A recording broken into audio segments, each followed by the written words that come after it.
আসসালামু আলাইকুম ওয়া রাহমাতুল্লাহি ওয়া বারাকাতুহু। প্রিয় দর্শক, আইয়ামে তাকবীরে তাশরিক এর দিনসমূহ চলছে।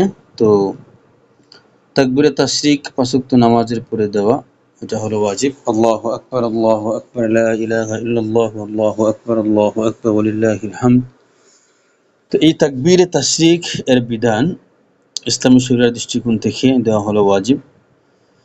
তো এখানে একটি গুরুত্বপূর্ণ মাসআলা হলো, যদি কোনো মাসবুক ব্যক্তি হয় তাহলে তার নামাজের শেষে সে তাকবীরে তাশরিক দিবে নাকি দিতে হবে না। তো এই ব্যাপারে ফতোয়া হিন্দিয়া তাবিয়ুল হাকায়েক দুরুল মুখতারের মধ্যে এসেছে যে ওয়াকাদ ইয়াজিবু আলাল মাসবুক, যে অনুরূপভাবে মাসবুক ব্যক্তির উপরে তাকবীরে তাশরিক জরুরি।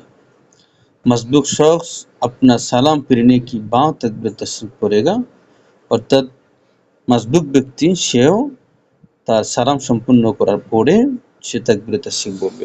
এজন্য ইনশাআল্লাহ আমরা যে মাসবুক হয়ে যাব আমরা তাকবীরে তাশরিক দিব। আল্লাহ তাআলা আমাদেরকে আমল করার তৌফিক দান করুন।